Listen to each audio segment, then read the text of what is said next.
All right, welcome to Halitics. I'm Hal. We've got with us our guest for the Friday free-for-all. Not exactly a free-for-all because we've got a guest, Andy Ellis. He is a Baltimore City Green. I've been talking a lot on this program about our need to move away from the party duopoly to look for alternatives. Andy certainly represents that option. Andy, good morning. Thanks so much for giving us some of your valuable time. Great. Thank you, Hal. Excited to be here and excited for this conversation. Really looking forward to it. And I've been talking a lot about the announced candidacies of Marianne Williamson and RFK Jr. challenging Joe Biden. They're not running as Greens. I want a quick take. Do you endorse the idea of supporting a Democrat in the Democratic primaries, or do we need to simply have a break from the Democrats altogether if we want to move this country to the left, even if they're erstwhile or self-denominated or even realistically more progressive than most Democrats, much like the gentleman whose face is on our screen right now? Yeah, so I certainly think that voters should decide if they want to have a part in the Democratic primary, and if they want to support a candidate like Bernie or a candidate like Marianne in the Democratic primary. I don't have any problem with that. And at the same time, I think we need to move toward a system where those two folks are not forced to run into a party that has no desire for them to be in the party primary. I think we need a place where voices like that can be heard, and I look forward to seeing what they're going to say about the Democratic establishment, but I don't like the way that I see them being treated, where they're both being disregarded from the start in order for the Democratic establishment to determine who their candidate is.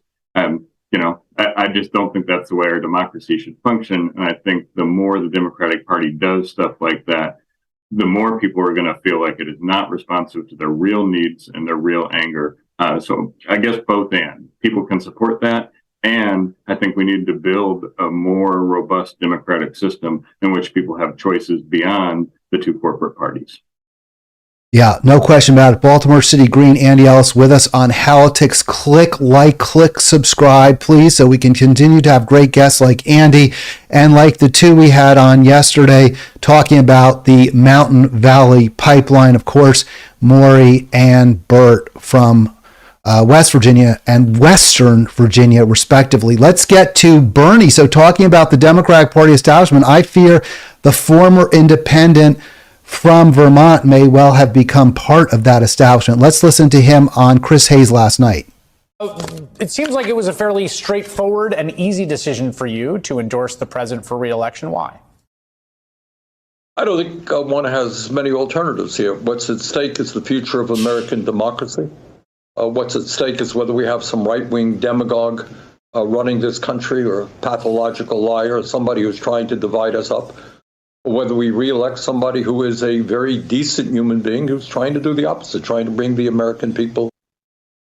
All right, so I stopped it there. We'll play a little bit more of a clip later on, Andy, but he said we don't have much alternatives, and I just don't get that. I mean, we do have alternatives. We're not, and he makes it a state. It's a choice between, according to Bernie, and I've heard this from others. We'll get into later on.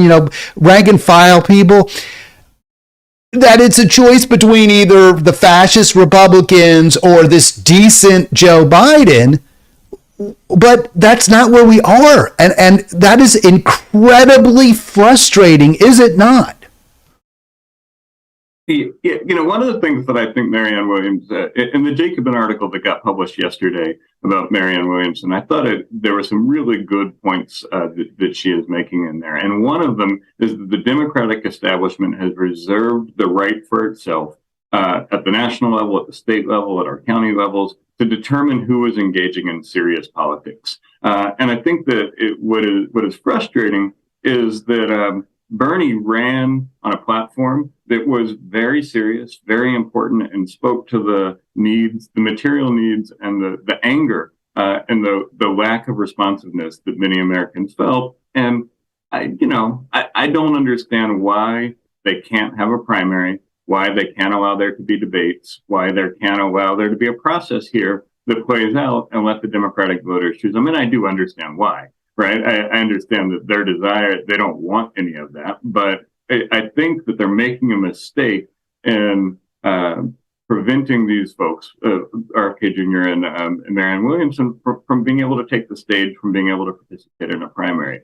Bernie's free to endorse who he wants. I'm more concerned about the way that the party is restricting debate and restricting dissent within the party. And I'm worried that that's going to end up getting them the result that they say they fear, which is an emboldened Trump or an emboldened DeSantis or some other fascist from the right wing. Do you buy the argument, which we'll certainly hear from many Democrats, that they have to embrace Joe Biden because we can't afford a divided Democratic Party? The threat from the Republicans is so great, just as it was in 2016, just as it was in 2020. The threat is so serious that we don't have the luxury of the kind of robust debate many of us want in the Democratic Party because it's just too risky. It might turn people off if we talk too much about Joe Biden's record, about his history of neoliberalism and neoconservatism. If we focus on how he greased the skids for Clarence Thomas, how he cleared the way for bipartisan support for the war on Iraq, if we talk about how closely his career has been tied to that of the usurious credit card issuers from his home state of Delaware, if we talk about that, then we'll make it more likely that we'll get a fascist in the White House. Do you accept that argument as having validity?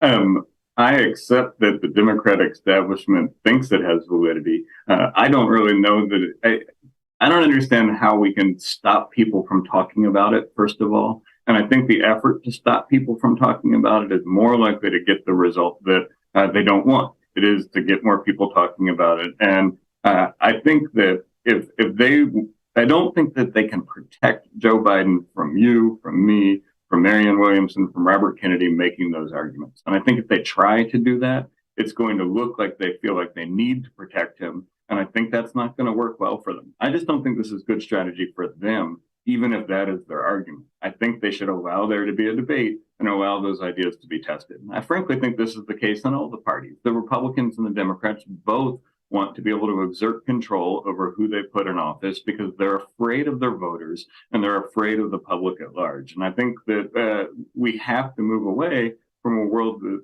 those are our choices. You know, I think just as much as Marianne Williamson says that the Republican or the Democratic Party tries to define who gets to engage in serious politics, the Republican Party's framework at this point is they're the only ones who get to determine who are legitimate voters and who gets to have access to democracy and who gets to have rights. And both of those frameworks are disastrous for the majority of the people of our country. So yeah, whatever. They're going to make that argument. I think they're wrong. I'm a person who spent a bunch of time as a debate coach. I coached at Towson. I coached the national championship there. And when I look at the strategy of the argument they're engaging in, I see why they're engaging it. I have some empathy for how they got to it. I just think it's going to produce the wrong outcome for them. All right, we're talking to Baltimore City Green Andy Ellis. He is, I don't think I'm giving away a secret, contemplating a run for governor in Maryland in 3 years. We'll talk about that in a little bit. There's an article in the Maryland Matters online journal, which does a really, I think, a pretty darn good job covering politics in Annapolis and in our free state here. That's pretty positive from a progressive standpoint towards the governor. So I want to talk about that. But I really want to focus for now on national politics, which is what I think most of our viewers are most interested in, Andy. So just before we move on, I want to play more from Bernie. But you said you're somewhat sympathetic, or you understand the arguments and you understand why the Democratic establishment, let's just focus on them rather than the Republicans for a moment, makes the claim that we can't have a robust primary process. We really just need a coronation. You understand why they make it. Do you think it's being made in good faith? In other words, when they say, we need to do this because we have to defeat Trump, we have to defeat the Republicans, and this is the best way to do that. And when I ask if they're making a good faith, I guess I would phrase it this way. If they were persuaded that Joe Biden has less of a likelihood of beating Trump or DeSantis, and that in fact, RFK Jr., a whole slew of polls or internal polling came out that very powerfully laid out the case that Joe Biden was a weaker opponent against either Trump or DeSantis than RFK Jr. or Marianne Williamson. Would they turn on a dime and then say, well, you know what? We thought Biden was likely to win. Now we're not confident. Now we think actually we will do better. Democrats have a better chance if we nominate a true progressive or someone who at least is more progressive, who runs a progressive campaign. Would they do that? Or are they just more part of the neoliberal, neocon establishment? And that's what they want to win, regardless of whether it's a Democrat or a Republican.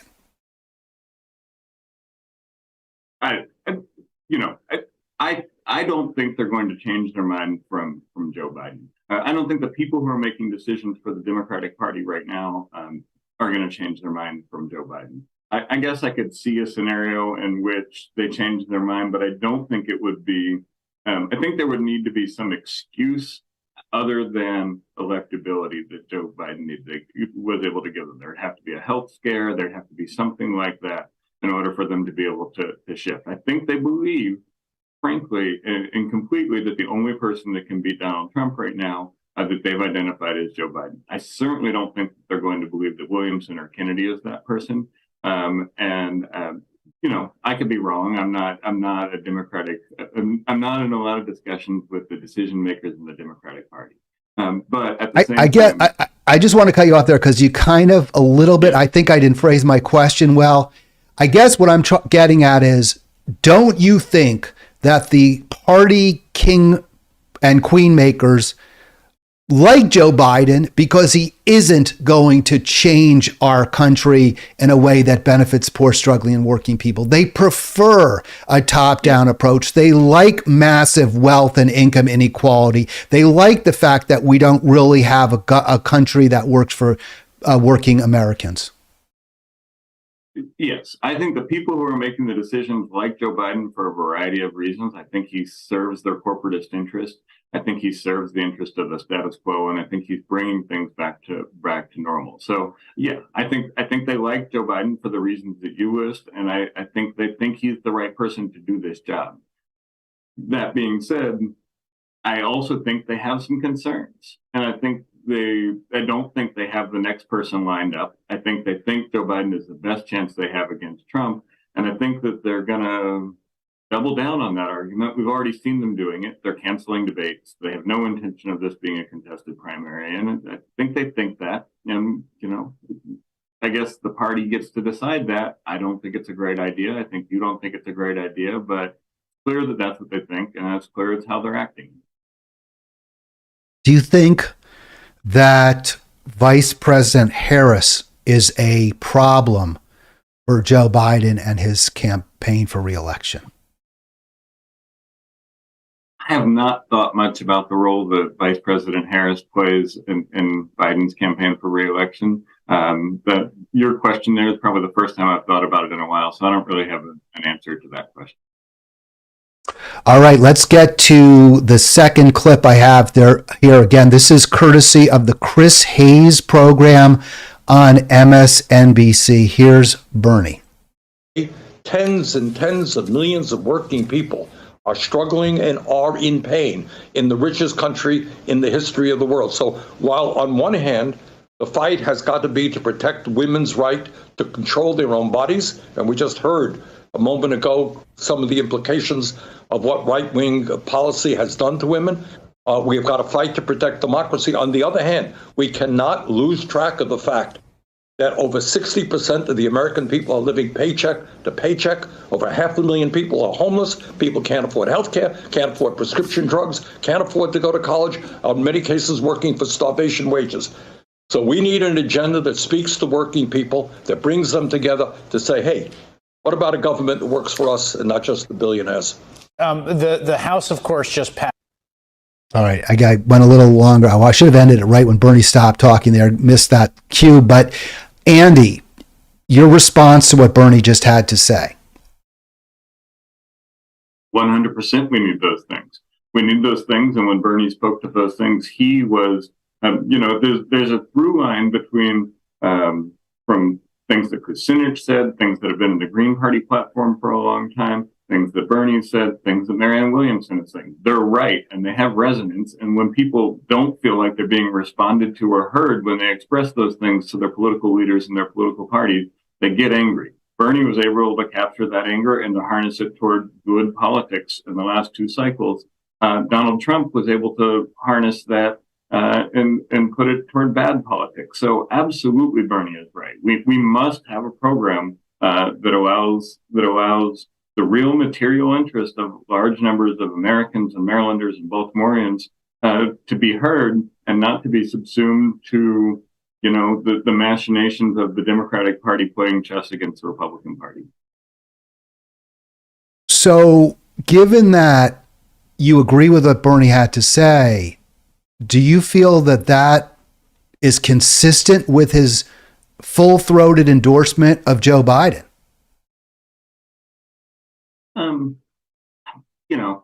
I think he's wearing two hats. I think that Bernie has an important role in saying that and in pushing policy that says those things. But I also think at this point, Bernie is endorsing Joe Biden. That's where he is in his politics. And so I think there's tension between them. Absolutely. I don't think that Joe Biden is the person to bring those results about. But I also am not surprised. I'm as a former Burlington, Vermont resident who was there and got arrested in Bernie's office protesting the war in Kosovo. I understand the complexities of how Bernie plays politics. Is it in the best interest of Bernie's constituency, and I think it's a national constituency? Do you think it's in, and I would have counted myself in that group, at least until this latest and, crystal ball on Sagar and Crystal, or Crystal and Sagar, who I think does a real nice job a lot of times, not all the time, calls this a betrayal. She says that's a betrayal of the progressive movement. At this point, this early on, without leveraging the value of his endorsement, which is very significant. It's very significant. If he came out right now and said, I haven't seen enough from Joe Biden to endorse him in this moment. We do have alternatives. There may be more. I'm going to keep my powder dry. Yes, I will support, he could say this, I wouldn't like it, but it would be less offensive to me if he said, I will support the Democratic nominee if it is Joe Biden, but at this point, I am not ready to make that endorsement. Would that be something that would behoove, in your view, the progressive movement more than what he did do? I don't know. I guess I sort of think that if this is where he is and this is where he's going to be in this campaign, I think it behooves the progressive movement to know that at this point in the campaign and to start figuring out how they're going to react to it. I think it would be more disappointing if it came later after there was actually a demonstrated viability. And I think that in some senses, I appreciate him telling the progressive movement at this point, this is where I'm going to be and this is where I am on this. So they can decide what they're going to do when there's 18 months out instead of 3 months out. Should progressives view, and I say progressives, I mean people who really do support Medicare for all, who support a greatly reduced Pentagon budget, who support much higher taxes on the wealthy. I think it's progressive, by the way, and I'm very, very staunch believer in a high tariff wall to bring back jobs, good jobs to America, good manufacturing jobs. I support very high and rising taxes on fossil fuels to forcibly transition to clean green energy, as well as a very, very tight safety net to protect all who will be harmed by higher fuel costs. So I think those are all critical progressive policies. If that is where you are politically, can you be that person and support Joe Biden for re-election at this time? In other words, are you a progressive if you're an AOC, if you're a Jamal Bowman, if you're a squad member, if you're a Bernie, and you endorse Joe Biden right now for re-election? I don't know. I'm not that interested in policing the labels of people's politics. I think if we want to pursue those goals, it does not help. It does not help to pursue those goals to have Bernie Sanders, who's one of the biggest champions and the biggest voices behind those goals, endorsing Joe Biden. I think it clearly says that that pathway through the power that Bernie built and through the political organization that Bernie built has been shut off by Bernie. It doesn't mean that the people can't rally and can't push in different ways, but Bernie is clearly telling us that the presidential election is not the place to have that discussion this year, and that we have to wait again, as Democrats will often do. And so, look, I mean, like you and I share each of those things that you just said. I don't think I appreciate that Bernie is telling folks where he's going to be on this one, as opposed to bringing folks along and then doing it later. But I also think it's very clear that the Democratic Party is saying everything you just said is off the table in the coming election because they feel like they have to beat Trump. And that is the number one priority for them. And you know, I guess I appreciate them telling us where they stand in some ways. It's like, all right, it's better to know that 18 months out than to find that out in June of next year, something like that. All right, we've got Andy Ellis with us, Baltimore City Green Party, great guest, and I'm throwing a lot of questions at you. We didn't really go over this. People, just so you know, we don't rehearse. Andy is just nailing everything, responding. I mean, maybe I would answer differently some of these questions, but I love that you're prepared and you're giving us your heartfelt answers and from the Green Party perspective, which I think is very, very important for folks to hear. One thing that's disappointed me, and I posted up there, people can see, and I jumped ahead. Not everyone is supporting Joe Biden's reelection at this moment. Not everyone on the left, and we saw that the SEIU local in New Hampshire, 1984, has chosen not to endorse him at this point, and we'll get to that in a moment. But I just want to go through this list real quickly, because one thing I think these are very strong reasons that we don't endorse Joe Biden right now. And one thing I find very troubling, Andy, and I wonder if you do it, from folks that I consort with, my colleagues, if you will, on sort of, I guess I'd say, the Democratic left. I've the past 4 years been working at the group Our Revolution, which and recently just Our Revolution Maryland, not Our Revolution, which includes rebuilding the party, I guess, or reforming the party, which is viewed as the Democratic Party. Is they're not willing, they don't want to hear the arguments that this is a corrupt institution, that this is an institution that seems far more concerned with feather bedding, with golden parachutes, with placating wealthy, powerful people, even if they're not donors. They just want them to be happy rather than what once was the Democratic base. Is there a way to reach these people? Do we want to reach them? Can we win an election? In other words, can we figure out ways to get to I don't know, so that you win if you run for governor, so that maybe one day an RFK Jr. Or a Bernie wins in even a Democratic primary if we can't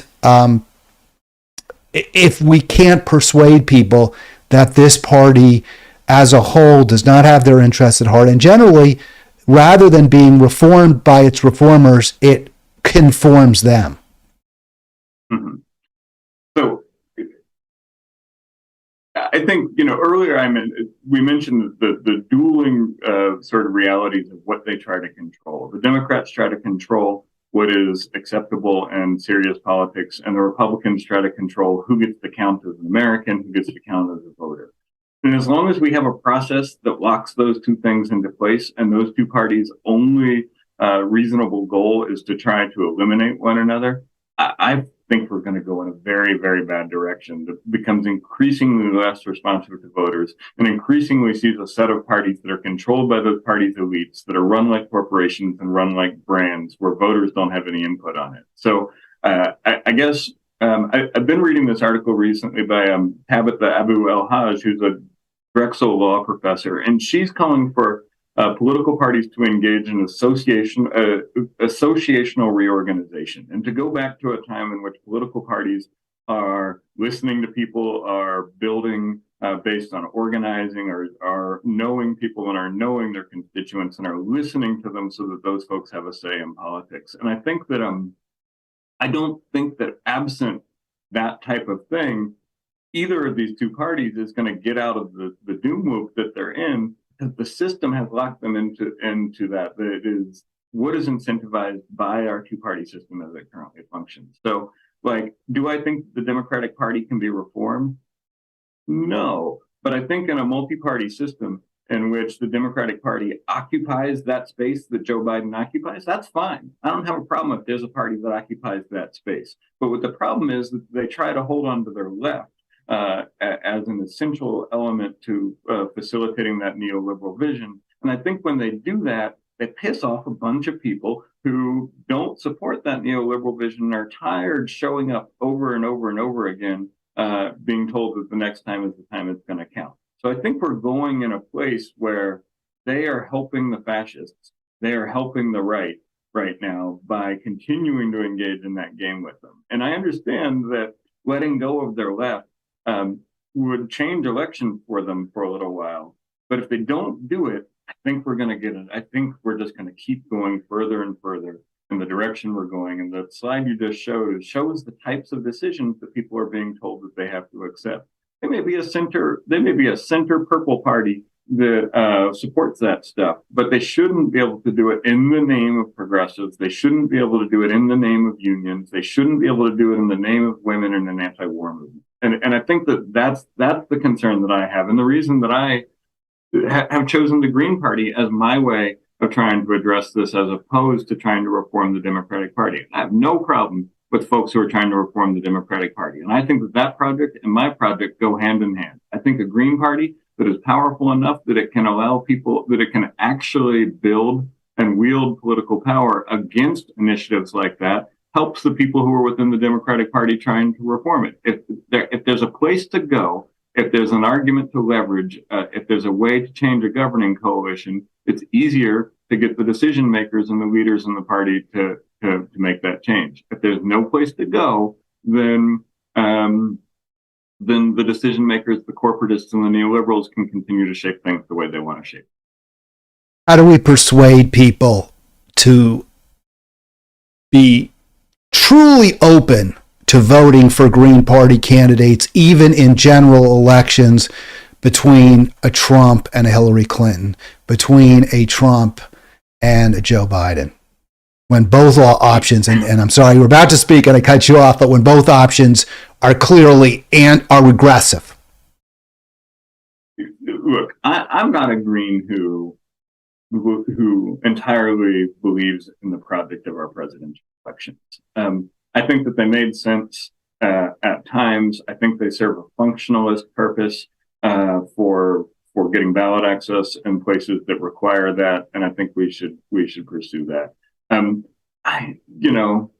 If you ask me, I will say I think people should be able to have those choices, and I think that we should have a system that encourages that. But as a Green, I do not direct a lot of my attention into the presidential elections because I don't think the party has the organizational capacity to play in those elections in a way that is responsible right now. And I think that there's a risk that they play in a way that is both simultaneously reckless and hapless. And look, there's a lot of Greens that really disagree with my position on that and think that we need to run these races all the time. And I think if we have a good candidate, we should have that candidate out there and we should be running. If we have functionalist requirements around ballot access, we should figure out how to achieve those. But I thought I voted for Ralph Nader in 2000. I haven't voted for anybody that wasn't, or I haven't voted for a Democrat or Republican in a presidential election since then. And I really supported Ralph Nader.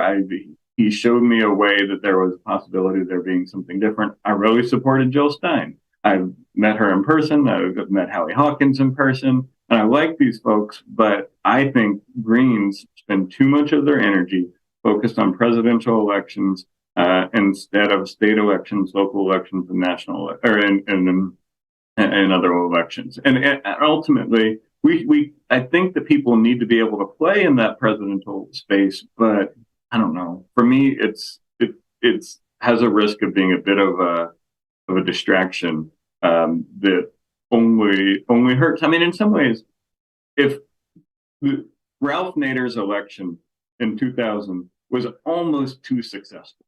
If Ralph Nader had not won some of those votes in places that he won, I think the Green movement would be in a much, much more advanced place in this country, because I think that people would have seen the possibility, they would have seen the hint of the future, and the Democrats wouldn't have cared as much as they did. The Democrats have made a living as it relates to third-party politics out of reminding everybody of that. And it's whether it should be or not, or whether it's logical or not, it is a persuasive argument to many folks. And I don't know. I wish my party would reconsider how it relates to that election.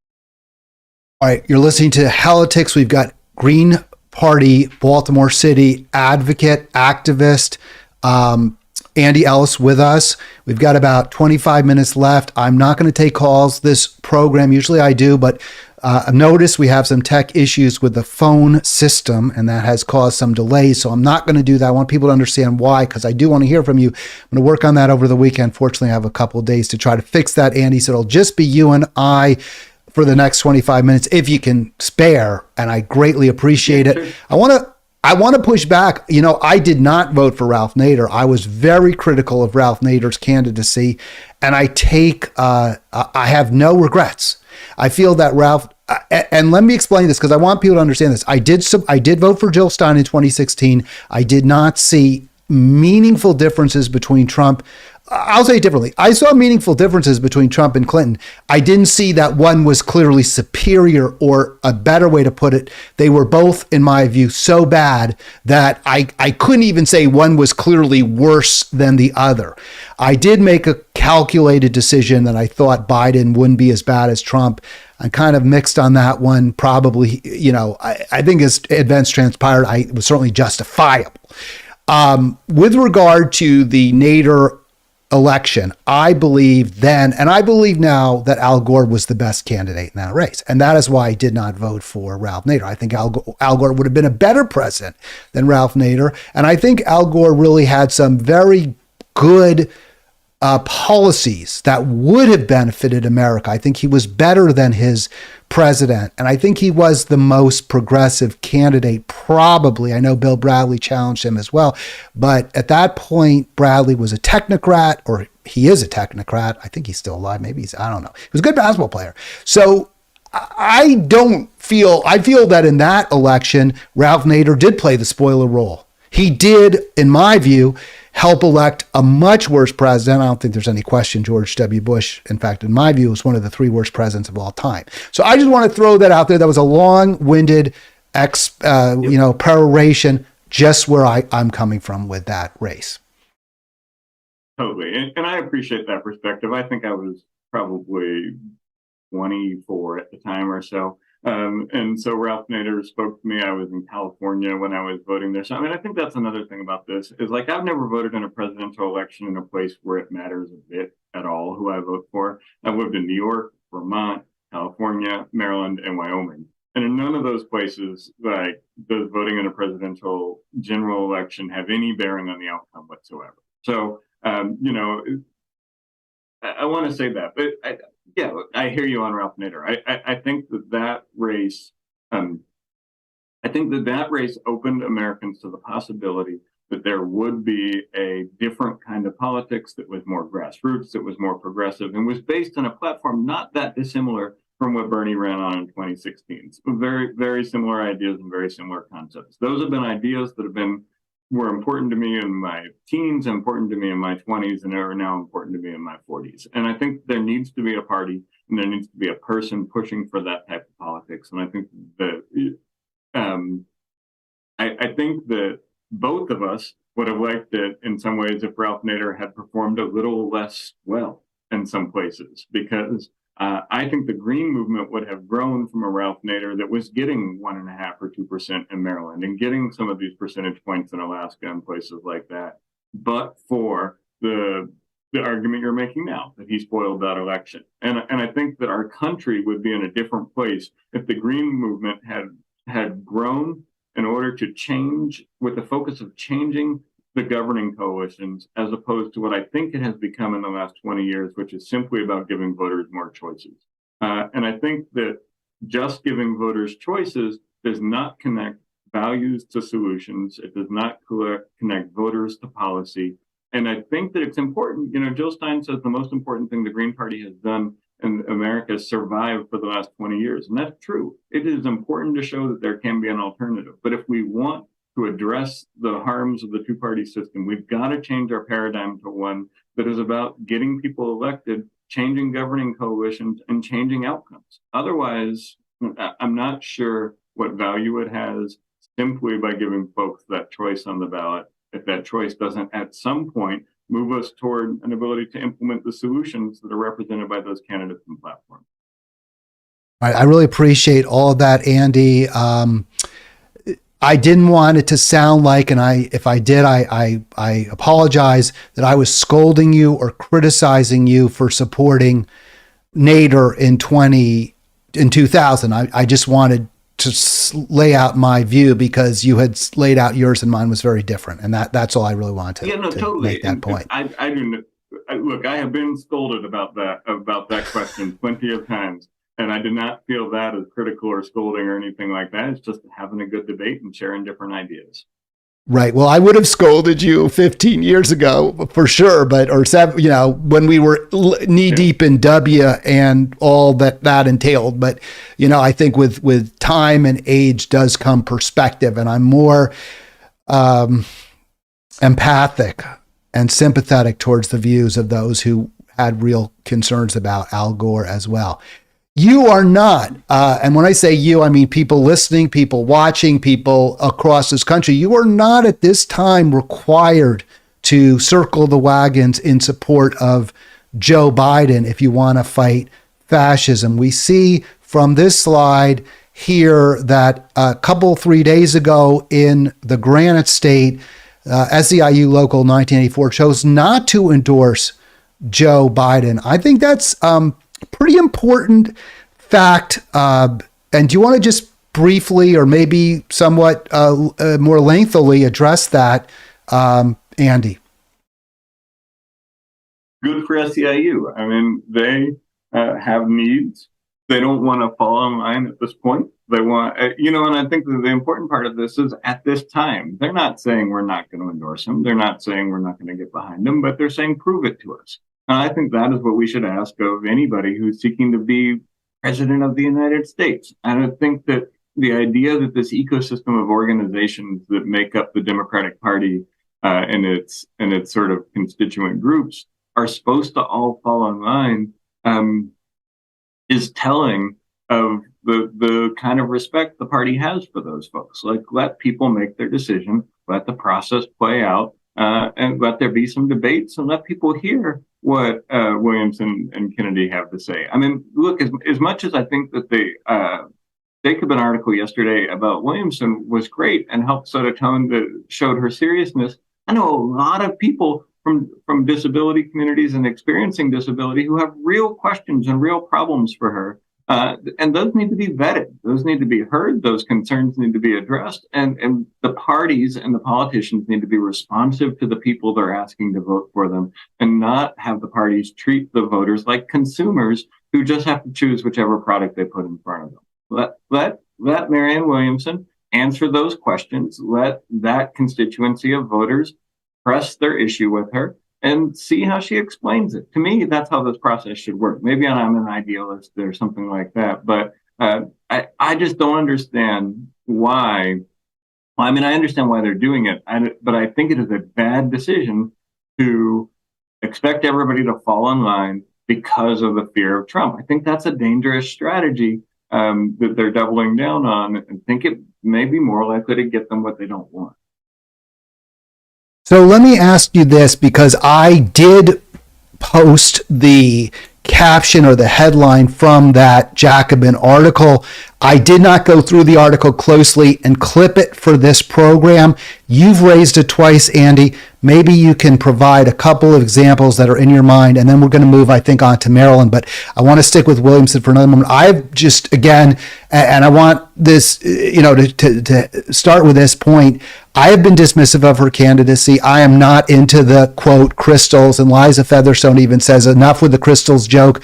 I have problems with the woo-woo stuff personally, and I think it does tell us something about her, much as Trump, being a game show host, tells us something about him.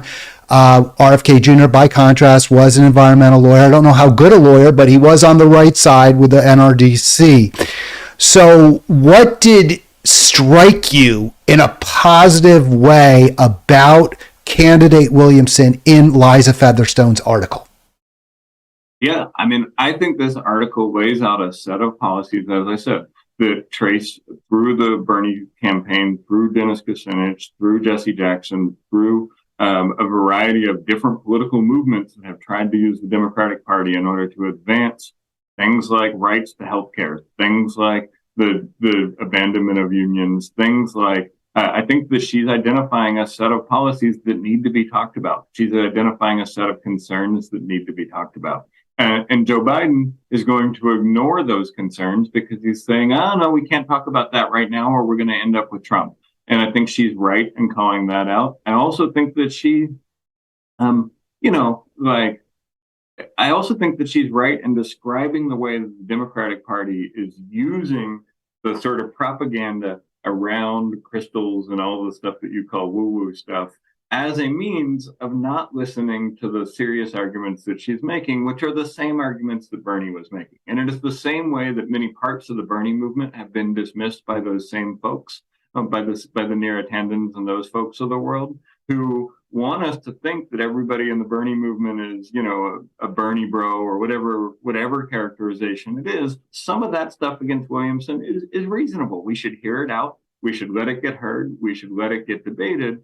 Some of it is Democratic Party and mainstream media propaganda in order to not have us hear her say, we need to have health care for everybody in this country. We need to have strong unions in this country. We need to address the anger, grief, and trauma that many, many Americans wake up on a daily basis. Bernie talked about it in the clip that you played. Williamson is the person, I think, most effectively making those arguments in this Democratic primary field right now. And I think that they are using the White House, they're using Neera Tandon, and they're using their bag of dirty tricks that they used against Bernie, that they used against Jill Stein, that they've used against everybody else in order to shut that conversation down because they don't want to say we're not going to have it right now. Is it fair to say that the Democratic establishment is also using RFK Jr.'s anti-vax views in the same way to discredit him so they don't have to respond to his critique of the policies of the Biden administration and the Democratic Party, especially when now he's at 19%, according to the latest Fox poll? Yeah, the Democratic Party is going to use everything they can to make it sound like neither of these people have any right to be heard by the voters. And that is their trick. They want control. They want the ability to determine who is going to be their nominee. They've decided it's going to be Joe Biden. And instead of letting voters decide that, they're going to tell them that these people are crazy, that they're anti-vaxxers, that they're, that they're healers and not politicians. And, those may be good arguments. I guess earlier I mentioned that I come from a background that is, college debate. I coached college debate. And I think that I'd rather hear Joe Biden make his argument against Marianne Williamson or make his argument against RFK Jr. as opposed to letting the party elites shut that off and market their Joe Biden brand to all of their consumers. So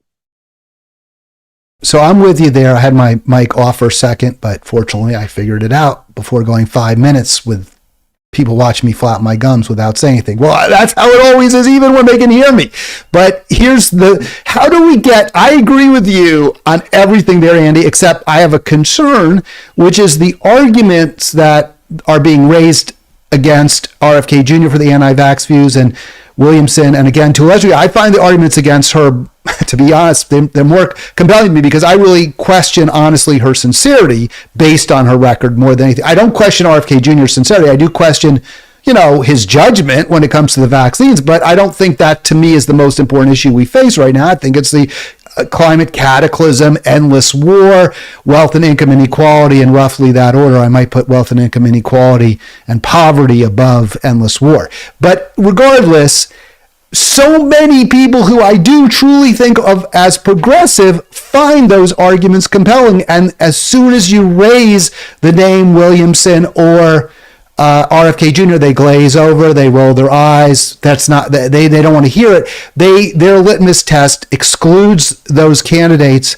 And yet the litmus tests that I apply are much more likely to exclude a Joe Biden or a Kamala Harris than either an RFK Jr. or, well, it probably would also exclude a Marin, to be honest. But yes, I mean, I think there are litmus tests that we should be using that would rule out these Democratic electeds.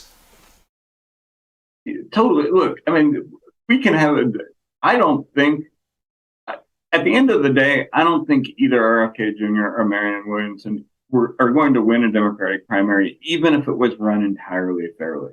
I think that they have perspectives that are useful to hear at this point in the process. And I think shutting down those perspectives in order to pave the path for Joe Biden to have an uncontested primary or whatever is going to backfire for them.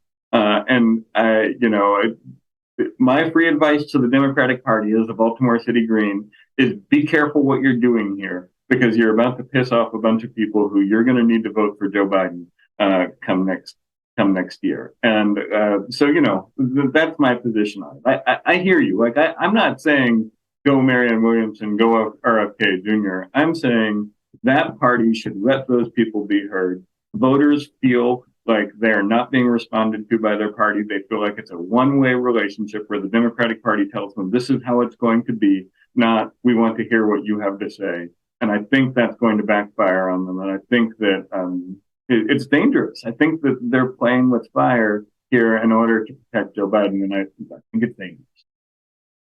All right, let me give my plug in. We're going to move to Maryland here. Well, we're in Maryland, but we're going to move the topic to Maryland.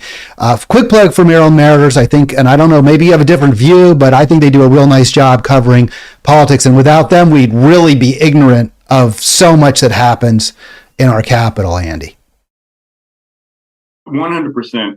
I am all for Maryland Matters. It is a place that you can publish stuff, or that people can publish things. I publish things there. I read the newsletter every day. You mentioned this to me today, and I had read it when I was drinking some coffee this morning. So 100% go Maryland Matters, and absolutely. All right, so let's get into it. From the article, this is about Westmore, and you have indicated that you are contemplating a run for governor in 3 years. This article, and although we like Maryland Matters and they do a lot, I will definitely say I think their editorial slant tends to be pretty darn centrist. I wouldn't call them corporatist exactly. I think they're pretty fair. I don't view them as necessarily corrupt in the sense that they present views that the wealthy and powerful, or they shade, but they're center. They're centrist, and they're pretty much just the facts, ma'am. They do paint a picture of a relatively progressive governor. What's your take on some of these areas where I've highlighted, and has this caused you to reconsider at least this perspective of a reasonably progressive or center-left governor caused you to reconsider your potential run in 3 years? So let me answer your second question first. No, I think that this is a great opportunity. I think an entirely Democrat Annapolis is a great opportunity for the Democrats in this state to do everything that they want to do everything they say they're going to do, and to put their cards on the table and see what their plan is for Maryland to go forward and deal with the multiple crises that we face. I think Westmore had a good 100 days. I think that the Democratic supermajority legislator was excited to work with a Democrat after working with Hogan for all of this time. I think, and I think he got some good things done. $15 minimum wage, a thing that should have happened a long time ago. Democrats should have been able to get that done. They've had a veto-proof majority in both houses for over 100 years. So, I mean, some of these types of things is like, it is the Democratic Party not being able to do these things previously that has stopped them from being done. They're good things. I'm happy that we have an accelerated $15 minimum wage. I'm happy about the tax break from all these things you're highlighting here. I think what we're going to see over the next 4 years, though, is a Westmore that is playing toward that sort of center left audience, and that he is. I think we're going to see some things on public safety. I think we're going to see some things on crime that are inching back toward the center and are not as progressive as they need to be. I also don't think we're going to see a great solution to things like overdoses, which are rampaging through Western Maryland and Eastern Shore communities, are rampaging through Baltimore and Prince George's County. And I think that we're going to find that what we'll have is the sort of forced choice of medicalization, or the forced choice of medicalization or spiritual healing, which are sort of what the two different sides say on that. And I think there's some really good community-driven solutions to things like that will never be able to be had in the debate, because we are so polarized, and there's only two ways to think about these things. So, we're going to have to look and watch the policy decisions that Westmore makes over the next 4 years. And as we're formulating our policy platform, we're going to be very informed by the policy that he's actually making. We're not going to offer things that are sort of out there, and we're going to be responsive to what he's doing. I think he had a good 100 days. I think that the legislators I know in Annapolis are excited to work with him, but the process is still the problem. The process in Annapolis is broken. If you want to get a law passed, you have to have access to a legislator. You have to work through this series of Democrat-oriented nonprofits that are, trying to work with the leadership in order to squeeze a little bit out here and there, or a paid lobbyist, Right. and you need the support of really ultimately the president of both the Senate and the Speaker of the House, or you don't. It's not going to pass. If they don't support it, Yep. it ain't happening. It's a big problem. It's a huge problem. It's a huge problem. And I think the only way to talk, because we don't have referendum in this state, because we don't have citizen-driven ballot initiative in this state, one of the only ways to talk about that problem is to run a campaign that talks about that problem, to get Maryland Matters to say, you, the Baltimore Sun, or whoever, to say, this is happening. And so I appreciate you putting me in that group, by the way. Thank you. And yes, you were saying your campaign, you're running a campaign to bring that issue, right, for true Maryland General Assembly reform. Yep, absolutely. And I think we're going to talk about the process being the problem throughout this campaign, because the process at the state government level and at the local government level in Maryland is so gerrymandered and is so anti-democratic in so many ways that I think people need to know about it. I think people need to show up about it. I think we need to make those arguments in the only place where they're going to care about them, which is in a general election for the governor, because they're not going to care about it otherwise. Also, it's really the only place you'd have the ability to impact on the process. In one election. I'm going to move on super quick because I wanted to get to this last point I was making, but I also just want to say, the first 100 days or what have you, there were some good things, but also let's not lose sight of some of the negatives. There's no indexing for the minimum wage, which, to be fair to the governor, he did support. He also did not champion one fair wage, which would include tip workers, which I think is really important. I'm a big believer that that people who work in restaurants should not have to depend on the largesse of their customers that they serve for a decent salary. I think that's very important.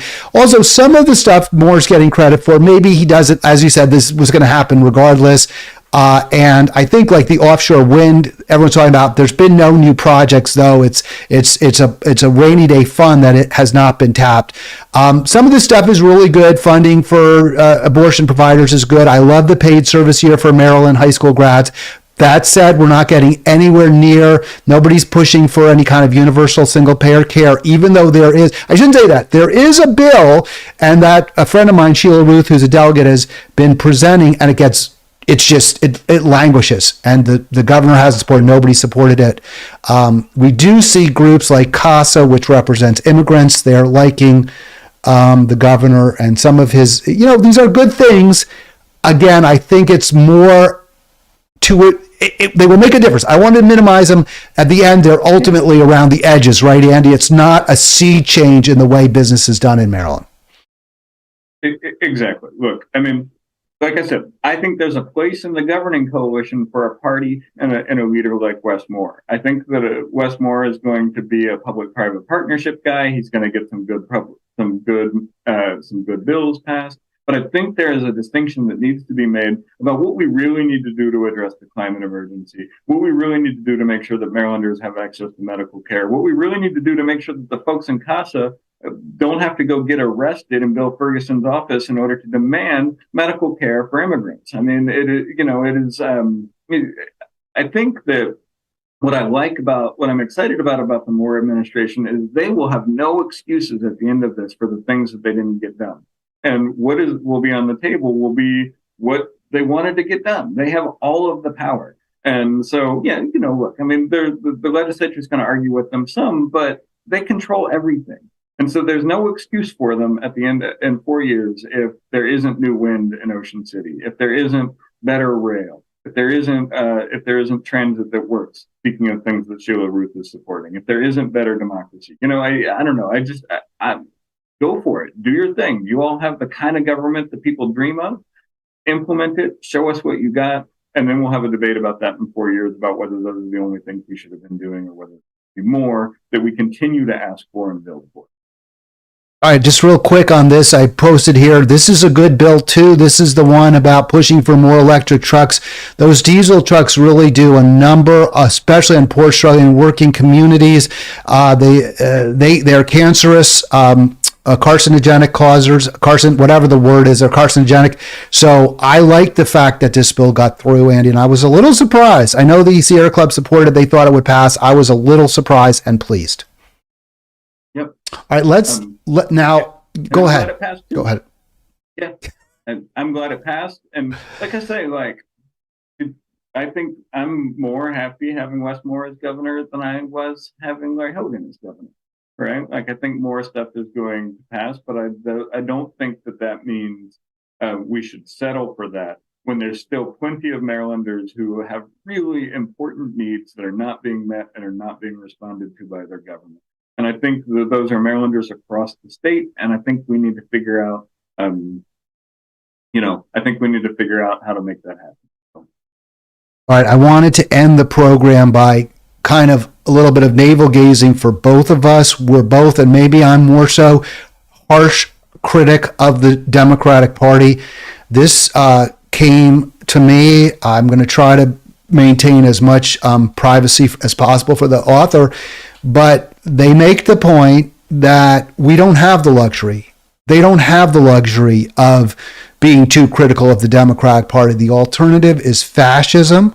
The alternative is, according to this writer, living in a Republican right-wing community is potentially facing death, is a possible murderous rampage, and I don't think I'm trying not to be hyperbolic. I'm trying to base it on what's written. While my BIPOC and LGBTQIA plus friends and family have to arm ourselves the best we can and plan for a quick escape from the most impoverished area in the state if Trump gets elected, we're the first ones to be killed. So their argument is what I'm saying here, and I think what you're saying to a lesser degree that's critical of the Democratic Party, is empowering fascists, is making it more likely that we will see violence, we will see blood in the streets. And, I don't live in that community. I can't speak to it. I'd like, how do you respond to something like this? So we'll go back to the point that I made about a little bit of my critique about the Green Party not actually building the power to connect its values to its solution. And I think when we do that and we have these hapless and reckless at the same time types of campaigns, I think that we do risk some of these things. At the same time, I don't think that what we can do is believe that the answer lies in the two-party system. I think we've seen that the two-party system is sliding us more and more toward fascism and has created the conditions that this person is speaking about. And so what I think we need to do is construct a real and authentic alternative for those folks who are affected there to be able to have some power and exert that power in order to make sure that their community is different or it has different standards in it. I think that a constructivist approach that asks us to build a green party that is responsible and careful and connects its values to its solutions can help address this problem. And I think that that's why my call is to start thinking about it instead of a national level in which we give people a choice, damn the consequences.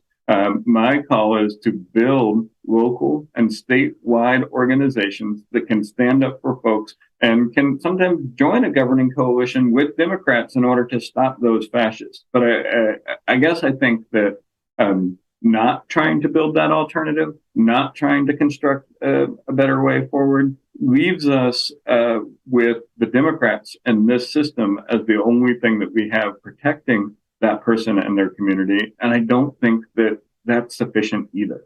So, I think these are the kind of debates we need to have, though. I think that the people on the left need to have constructive debates about what this future looks like. And we need to consider multiple parties. We need to consider multiple healthy parties. And we need to have a debate about whether those multiple healthy parties help to ensure the safety of our most aggrieved and most at-risk communities, or whether they don't. And if we end up deciding, if it ends up like, if I end up feeling after authentic and good debate with folks that I'm putting people at harm by running a campaign like this, I'm not going to do it. That's why I'm considering it right now. It's not a vanity project. I want it to be good for me, good for the people of Maryland, and good for the Green Party. And I think if it can't be all those things, or if it's just one of those things, then I'm not going to do it. But if it can be all of those things, then let's go forward and build a future in which we can have a multi-party democracy that is responsive to more of our voters, and more people can be heard, and more people can feel like government is there to work for them as opposed to against them. I want to thank Andy Ellis so much for joining me on Halitics. Andy, the Baltimore City Green, contemplating a run in 3 years for governor here in Maryland. We had a wide-ranging discussion. Hope you enjoyed it. Please click subscribe in the bottom right corner of your screen. Please click